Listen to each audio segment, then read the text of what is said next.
And Howard, in theory, we're live. Okay, so All right. let Good me morning. set the table. Good morning. Let me set the table real quick. First off, I want to thank the folks that are taking the time right now to watch this. Folks that will watch this in the future. We just want to share a little bit more about Trinidad, the region, Fisher Peak, both sides of the hills. I'm Pat Howlett with Local Stash, and you're going to be able to see, some of the stuff we do there. Grab your local stash card and go to localstash.com and you'll see where you can use that. I'll hide that commercial real quick. What we've done is we've curated over 700 of the coolest rural outdoor recreation towns in America, from Maine to Hawaii to Alaska to Florida. And Trinidad, of course, is where Howard has business here, and I live here. It's, of course, one of those coolest rural towns with outdoor recreation. So today I get a chance to visit with Howard Lackey. Here's the thing. Howard's one of those folks that you hope owns a business in your community. Him and his wife, Nancy. They own the Moose's Social Club and Martini Bar. Great food, best burgers. And they've both been very active for decades in Trinidad and Raton, both sides of that hill. But Howard knows the Purgatoire River better than anyone. And if you're visiting the area, I'll do a quick plug there because it's just true. If you're visiting the area and you want a good beer and a good burger, some good food, drop into Moose's on Main, Moose's Social Club on Main, and you will be able to find out more great information about this area than pretty much if you went anywhere else. I kind of consider it Trinidad's visitor center. So take a peek at that. It's right across from the kind of the new Fox Theater, right in that area. Howard, really appreciate you taking the time, and thanks so much. You got it. Glad to be here. Hey, let's jump in. So a long time ago, your family's wagon lost a wheel somewhere over near Raton, and you guys decided just to stay in Raton and not fix the wagon and start doing things. I want you to share. Well, it's not quite right. Okay. Okay. The family history is that the wheel fell off my great-granddad's wagon in Trinidad in 1892. Okay. And we're still looking for parts. But you've done a lot of things here. So if you could take just a minute or two, whatever amount of time you want, and just share some information about what your family's done in this area, both sides, and where you've done, and then and that'll bring us kind of the present. But I think it's really important when folks think about Trinidad and southern Colorado, northern New Mexico, to understand there's real history there. And no problem with Vail and Aspen and those places, but some of that's made up history. This is like real history here. This isn't Disney stuff. The stuff that's here really did happen. And if you come down here, you're going to actually still be able to walk around in the places that the real West was fought and won and whatever. So Howard, share some information with regards to about the Lackeys on both sides of the hill and what you guys have done, because there's horse racing in there and there's all kinds of other things. Yeah, it's when 1892, my great-granddad got here. He went to work for the railroad. That's why he came out here. And he established a family, married one of two twin sisters who were daughters of the mayor of Trinidad at the time, Dunleavy family. The other side of the family was the Martys. And they had Marty feed, and he was sheriff and things like that. And so been involved in a lot of history on both sides of the hill. And my granddad actually was one of the first car agencies here after World War I. And after being over here as a partnership, he moved to Raton with his partnership, opened up a facility there, dealership, and then was involved in both sides of the hill. And then also had he and some partners started La Mesa Park Racetrack, horse racing track. That was after he had traded for a horse from the Honey area. And that turned out to be quite the deal and turned both Trinidad and Raton into tourist destinations because of the horse racing and the fact that back then there wasn't a whole lot of central air conditioning. So Texas, Kansas, Oklahoma came up here in the summertime to cool off. And so the rest is history. And then we've been involved in lots of different things, both sides of the hill. And then one of my biggest passions right now, and I've been involved with it for about 15 years now, has been the Purgatoire River, which was not abused, but it was neglected for a long time. And now we're getting it back to where it should be.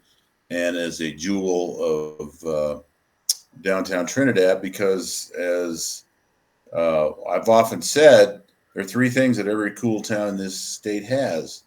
One of them is an old mine, another one is a river running through it, and the third is people that really want to be there, taking it, building themselves up as much as they can as possible. So we're real happy with what we've got in the cooperation that we've got with irrigators who actually own the water. Well, hold on a second. So let me stop you there because I want to set this up. Okay, so I do want to spend some time talking about some of the people that are already at the table. So you're right. Okay. I would add another thing is most cool towns have a river run through it. There's a railroad go through it, and they have real history. And then they have people that want to welcome folks to partake in that. And so I'm with you right there. But I do want you to share some information about some things because we're going to talk about some future stuff. There's a fly fishing festival coming here.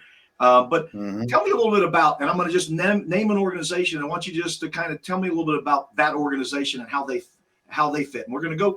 There's three organizations I want to kind of highlight. The first will be the Purgatoire Watershed Partnership. Here's my Purgatoire Watershed. It's there you go. And Julie and them. So tell me a little bit about where they are and how they fit in it. We're going to add those other puzzle pieces because I think it's really important that as we start doing things with the river and we really treat that asset the way it should be treated, that you're going to need all hands on deck. You're going to need to invite lots of people to that table. So Purgatoire Watershed Partnership. Tell me about them.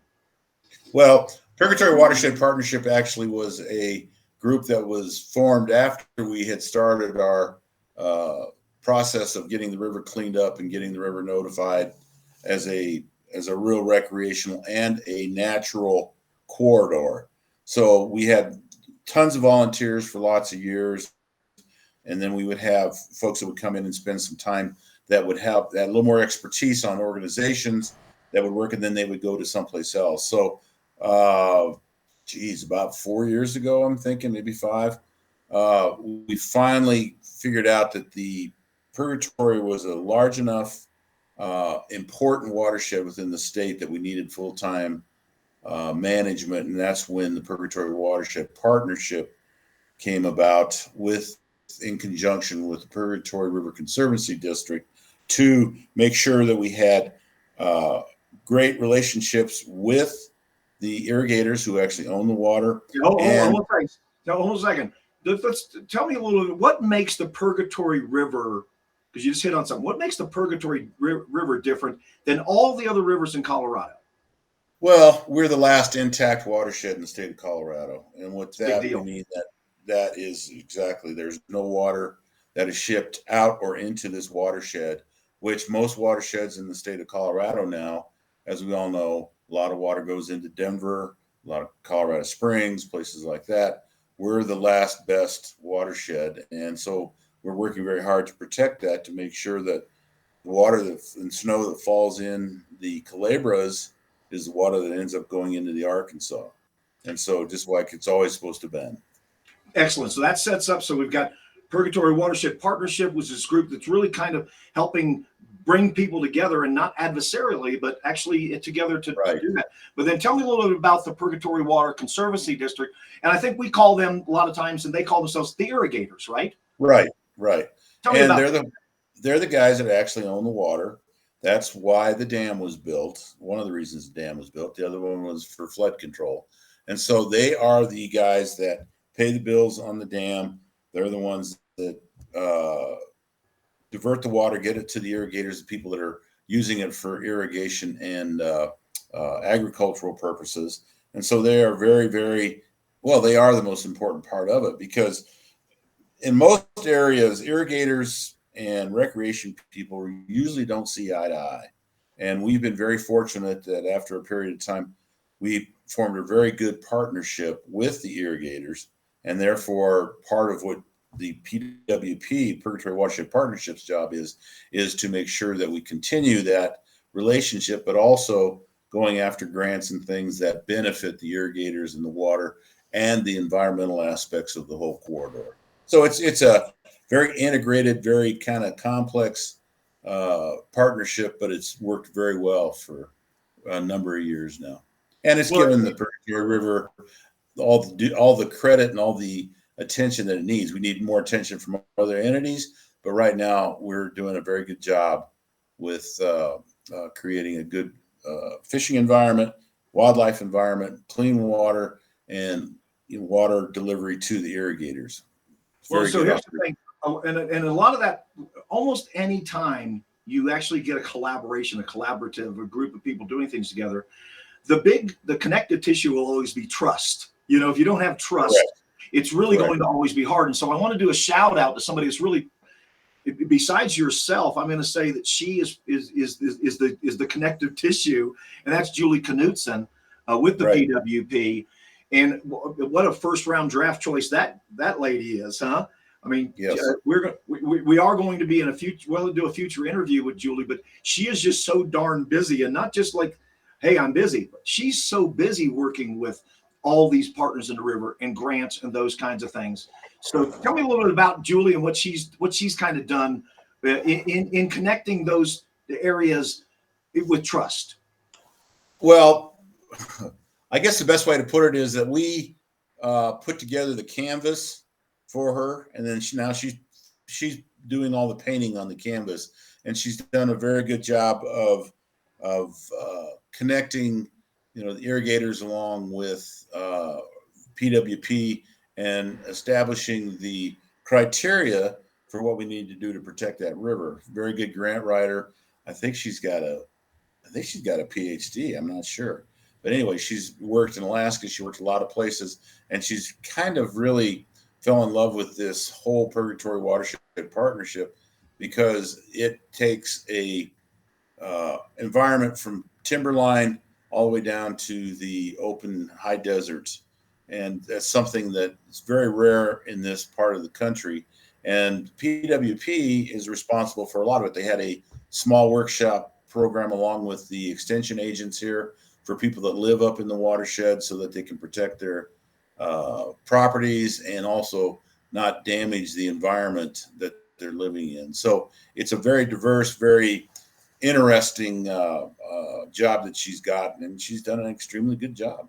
Yes, she has. Now we also have the third organization I wanted to talk about. There's really four. I mean, obviously there's the city, but I want to talk about people that live, breathe Purgatoire River, and that's the Purgatoire River Anglers, the Trout Unlimited group, which you're a member of.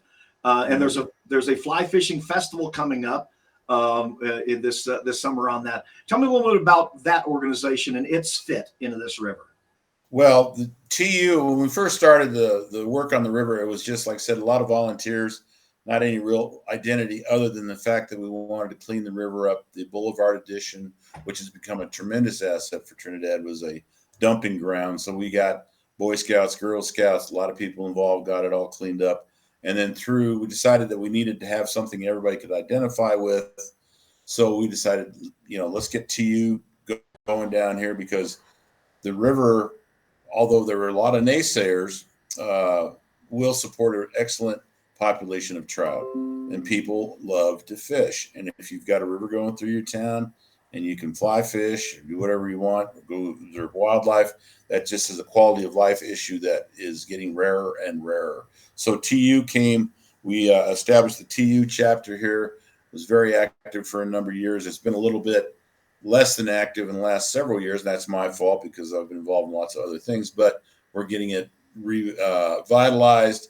Carlos and Lee Lopez with their new business are getting very involved with it. Julie's getting involved with it. We're doing a fly fishing symposium June 3rd, which will be demonstrations on how to fly fish, how women can fly fish and what they need to know and learn and all the different kind of things. And then we'll have a film festival. I kind of equate it to the beginning of ski season. As you know and I know, ski seasons were always kicked off with a Warren Miller film or a film festival. And so this is kind of the fly fishing version of Warren Miller Film Festival. So it ought to be a lot of fun.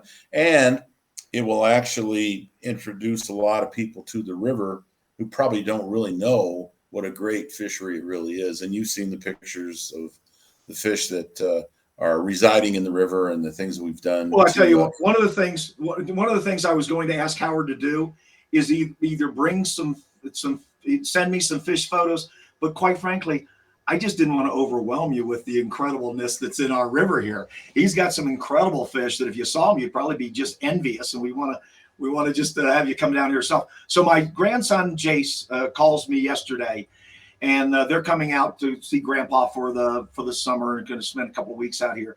And I said, "What do you want to do?" And he says, because he's a fisherman out in Virginia, and they go into the intercoastal there. And I said, "What do you?" He says, "Grandpa, I want to learn how to fly fish." And he's 13 in like 2 days. And I said, "Boy, I love you. Perfect time. I love you." So I said, when you get here, I'm going to get you set up. So right next to Moose's on Main Street, right next to Moose's is the Fisher's Peak Outfitters with Carlos and Lee. And you can buy fishing tackle and fly fishing tackle. You can rent waders and those kind of things. They are a phenomenal outdoor shop, and their timing couldn't be better with the things that are happening kind of in our area. So I want to get the obligatory question out and Jace, this one's kind of for you and for you fishermen out there. Why don't you tell me a little bit about the kind of fish we have? Because when somebody walks in the Moose's Social Club and Martini Bar, they're going to say, "What kind of fish can I get? Where's the best place to go fishing, and what's the fishing like?" And so I'm going to put those 3 questions together for you, Howard. Kind of fish, where's the best places to go? And you can go upriver too with us, because there's a lot upriver from us. And then what's the fishing like? Fishing's very good. And if you want to know where the best fishing is, it's where the fish are. And that's part of the experience to fly fishing, is you learn how to read the water, figure out where those fish are going to be, what they're feeding on at the time. We have a very prolific river. It's got lots of feed. So it's a really good fly fishing experience. The types of fish, we've got rainbows are the most predominant, but we do have some brown trout in there, which hopefully we can get them to start reproducing. And every now and then you'll get some stuff that comes out of the reservoir, like smallmouth, which can be a lot of fun on a fly rod and that type of thing. So it's kind of a mixed bag. And then you've got the area through Trinidad that you can fish from the Kit Carson bypass up to the upper boulevard section. But then above the reservoir, excellent fly fishing. The reservoir itself is very good fly fishing. And then there's sections along the Purgatoire all the way up to Potato Patch, Campground, North Lake, Monument Lake. I mean, there's just lots of areas, but it takes those that are kind of adventurous and want to explore, because that's where you find where the best fishing is. And if you're not catching fish, you're in a really unique wildlife area corridor. You've got white-tailed deer, mule deer, turkey, birds galore. And so it's an overall experience. It's not just a catching experience. It's an overall environmental experience while you're enjoying the sport of fishing. Well, it's one of those things where you hear these cliches or this stuff, but sometimes just a bad day on the river, if you're just wanting to catch fish, is still a good day. You know what I mean? You're on the river. Now, I do want to do a shout out to Brett up in Monument Lake Resort there. My goodness, have they done some incredible things to that place, him and his team. And they've got some, and that's just right up river. You just go the scenic highway up that way. Mm-hmm. You got North Lake, you got Bear Lake, you've got, you can go over to Kuchara now. We're going to have skiing here next year with maybe the first lift.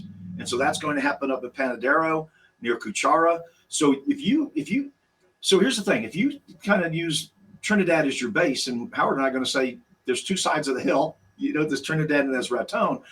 As your base, there's lots for you to do here in fishing. We've got lake fishing, we've got river fishing. Howard, tell me a little bit about what's over the other side of the hill in the Raton, northern New Mexico. We're about 14 miles, Trinidad, about 14 miles from the Mexico border. So when you're here, you get to do a double dip state. You can get 2 states off your list with an incredible. Tell me a little bit about what's going on in outdoor recreation with fishing, specifically over on on the Raton side.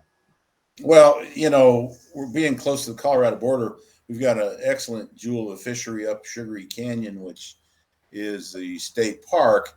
We have Lake Maloya, which is a really cool lake to kayak and fly fish. You can do lots of things. And above that is Lake Dorothy, which is a lake that is in Colorado. That's a tremendous fly fishery.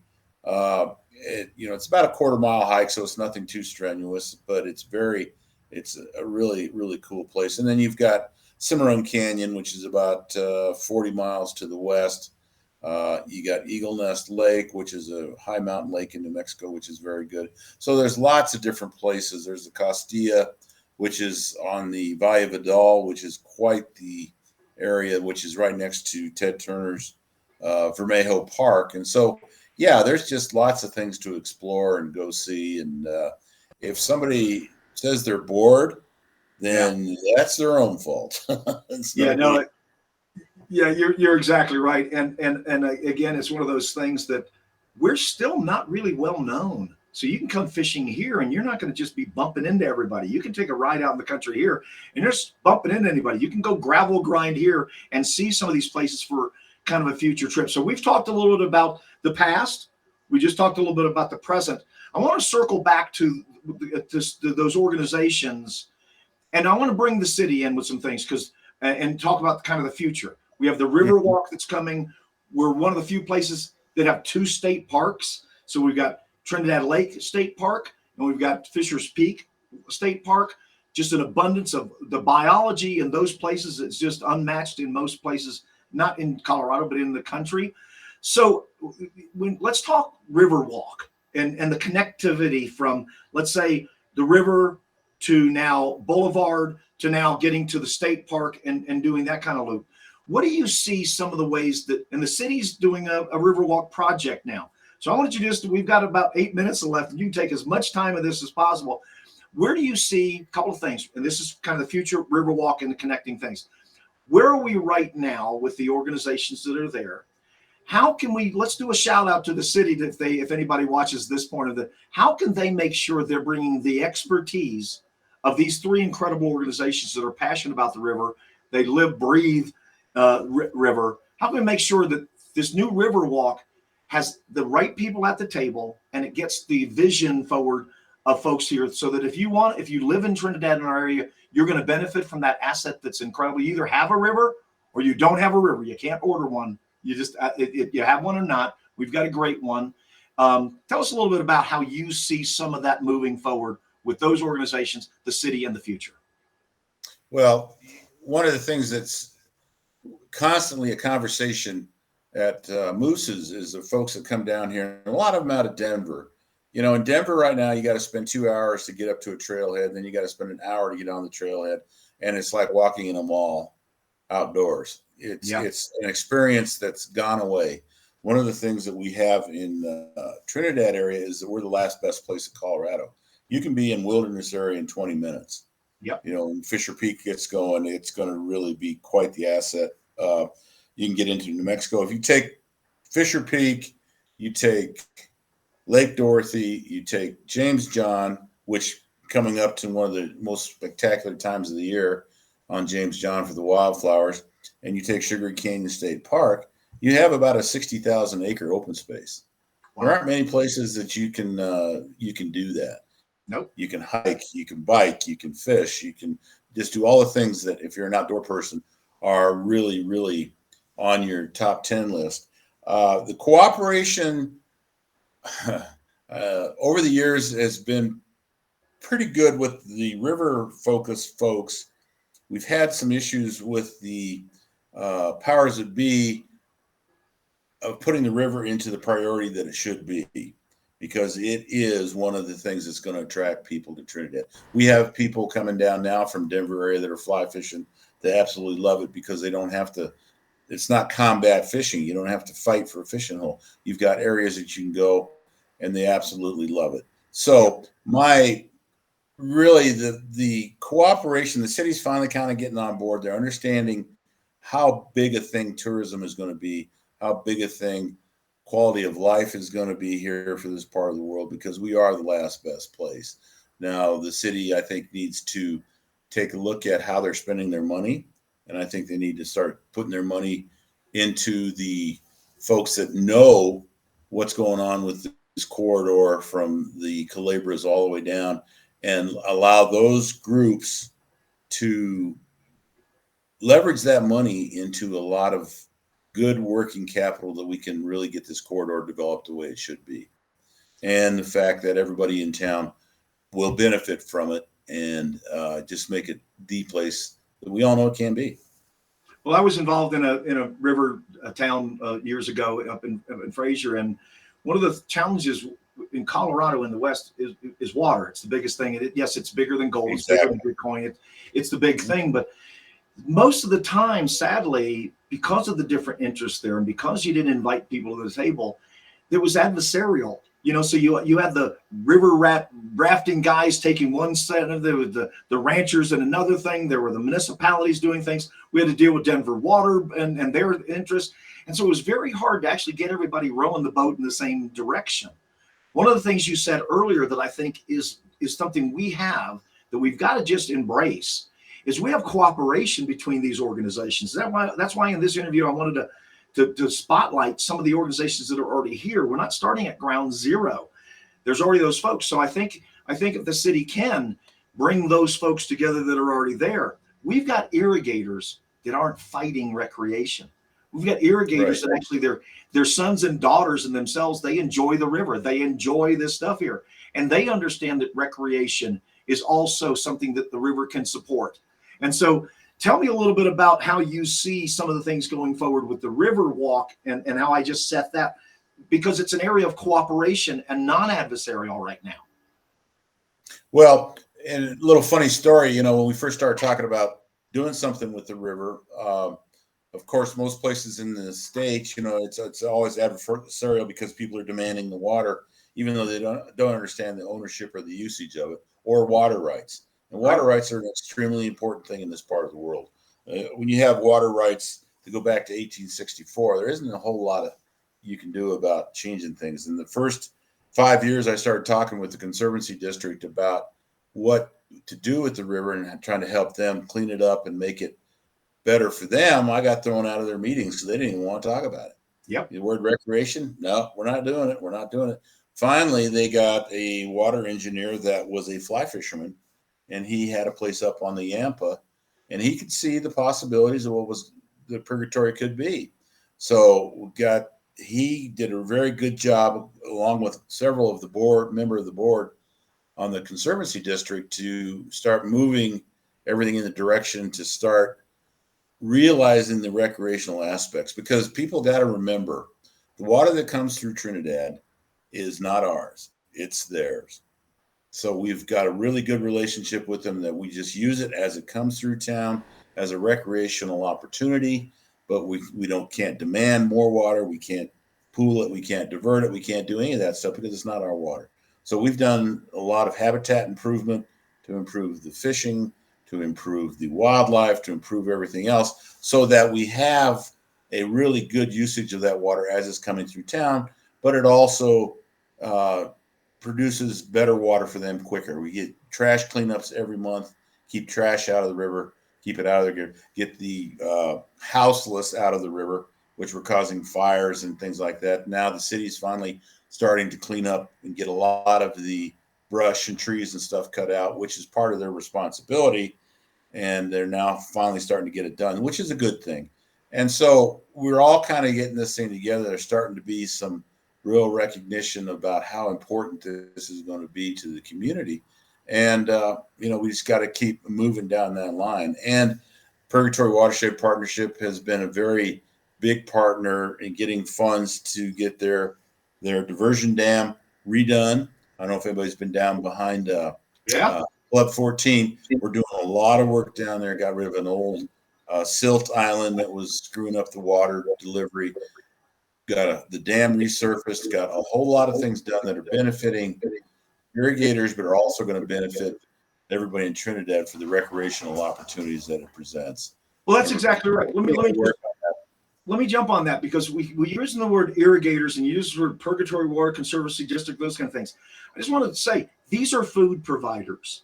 So if you like to eat, we can call them irrigators, but if you like to eat and you like local food and you want your food to be closer to where you live, you need it. These are our friends. These farmers and ranchers are the folks that are feeding us. And so if you just don't like eating, okay, fine. But if you do, don't think of an irrigator as somebody that just has water rights because their grandpappy had them. They're still living that lifestyle. They're still growing things that we eat. And ours east of us are very active.